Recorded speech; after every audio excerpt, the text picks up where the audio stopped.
नमस्कार, स्वागत आहे तुमचे आमच्या चॅनेलमध्ये। आवाज महामुंबईचा, शोध बातमीचा, कौल मनाचा।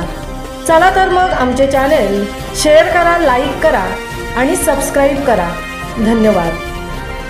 कलश एंटरटेनमेंट तर्फे अस्तित्व नारी सन्मान पुरस्कार प्रदान सोहळा 2025 जल्लोषात साजरा।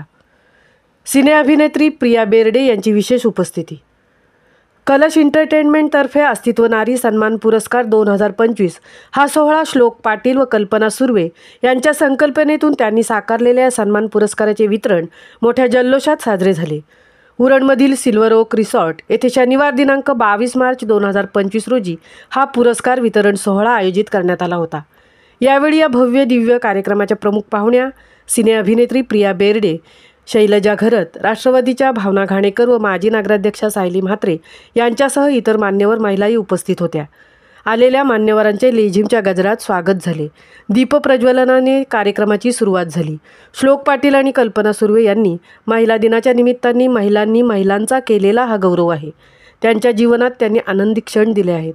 महिलांनी केलेल्या उल्लेखनीय कामाची पोचपावती, त्यांना प्रोत्साहन, तसेच इतर महिलांना त्यांच्या कार्यातून प्रेरणा मिळावी, प्रत्येक महिलेला तिच्यात असलेल्या सुप्त गुणांना प्रोत्साहन देऊन त्यांना गौरवित करणे या उदात्त हेतूने या पुरस्काराचे आयोजन करण्यात आले होते। प्रमुख पाहुण्यांच्या मनोगतात अभिनेत्री प्रिया बेर्डे यांनी आपल्या मनोगतात सांगितले की नारी आता अबला नाही, तर ती आता प्रत्येक क्षेत्रात पुढे येऊन त्या क्षेत्रात नावलौकिक कमावत आहे। आज ती उंबरठ्याच्या बाहेर येऊन स्वतःला सिद्ध करत आहे। येथील या कर्तृत्ववान महिलांना भेटून आनंद झाला आहे। उरणमधील एवढ्या महिलांची माझी ओळख होत आहे, हे मी माझे भाग्य समजते। शैलजा घरत यांनीही आपल्या मनोगतात महिलांचे मनोबल वाढवले। कोणत्याही शुभकार्यात कलश मांगल्य जपण्याचे शुभ प्रतीक आहे। पाण्याने भरलेला कलश, त्यावर कल्पवृक्ष हे आपल्या संस्कृतीचे पावित्र्य आहे। त्यामुळे असा कलश सन्मानचिन्ह म्हणून देऊन प्रत्येक महिलेला आठवणीत राहणारी ही अमूल्य भेट आहे। सन्मानचिन्ह, प्रशस्तीपत्रक, एक सुंदर रोपटं देऊन विजेत्यांना सन्मानित करण्यात आले। या सोहळ्यात विविध क्षेत्रात उल्लेखनीय कामगिरी केलेल्या एकूण 23 महिलांना गौरवण्यात आले। गौरवित महिलांनी या सोहळ्याविषयी कृतज्ञता व्यक्त केली व सर्वांचे आभार मानले।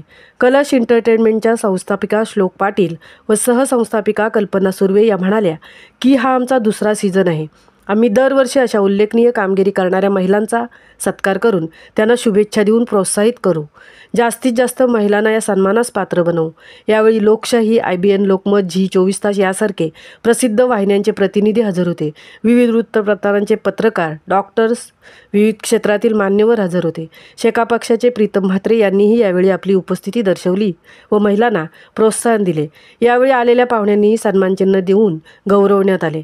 JSK ग्रुपने डान्स सादरीकरण करून सर्वांचे लक्ष वेधून घेतले। त्याचप्रमाणे लावणी सम्राट अश्मिक कामते यांनी लावणीची अदाकारी सादर करून टाळ्यांची वाहवा मिळवली। कार्यक्रमाचे सूत्रसंचालन दीपक शेट्टी यांनी रंगतदार आणि सुंदररित्या केले। आभाराच्या सुमनांची उधळण होऊन कार्यक्रमाची सांगता झाली। या कार्यक्रमासाठी मुख्य समन्वयक व गिफ्ट पार्टनर स्वप्ना महाडिक, आरती ढोले व कुटुंबिनी संस्थेच्या सर्व सदस्या यांचे योगदान फार मोलाचे आणि मोठे आहे। या सर्वांनी मेहनत घेऊन कार्यक्रम यशस्वीरित्या पार पाडला। पुरस्कार विजेत्यांमध्ये आवाज महामुंबईचा चॅनेलच्या पत्रकार व निवेदिका तृप्ती भोईर यांना गौरवण्यात आले। याबद्दल कलश एंटरटेनमेंट टीमचे आवाज महामुंबईचा चॅनेलकडून विशेष धन्यवाद। आवाज महामुंबईचा चॅनेलसाठी तृप्ती भोईर, उरण। क्षेत्रामध्ये आज महिला पुढे जाण्याची फार गरज आहे। त्याचं ज्योतक उदाहरण आपल्या इथे आहे। कारण गेली अनेक वर्ष म्हणजे आम्ही बालपणापासून बघतोय। मी आत्ताच प्रियाताईंना आठवण दिली की आबा जिंदाबाद हे अशोक सराफ साहेबांचं मूवी हे आमच्या फार्म हाऊसला झालं आणि त्या इंडस्ट्रीमधील सगळी लोक आमच्याकडे 20-22 दिवस खालापुराच्या फार्म हाऊसवर होते। बेळगाव ह्या बाजूला पण मी जाऊन आलेले आहे। महाराष्ट्रामध्ये बीड, नंदुरबार अशा ठिकाणी जाऊन आले आणि इतक्या मोठ्या प्रमाणात आज स्त्रिया काम करा, म्हणजे अबला नारी विरी असं काय आता राहिलेलं नाही आहे। आणि हे मला बोलताना फार आनंद होतो की आता स्त्री अबला किंवा अशी काही राहिलेली नाही आहे। आता ती सबला आहे, तिला स्वतःचे विचार आहेत, तिला स्वतःची मतं आहेत। आणि मला असं वाटतं जेव्हा स्त्री समृद्ध होते, जेव्हा स्त्रिया ही शक्ती, म्हणजे आज आपण देवीला पूजतो, 9 दिवस आपण नवदुर्गांची पूजा करतो, त्याचबरोबर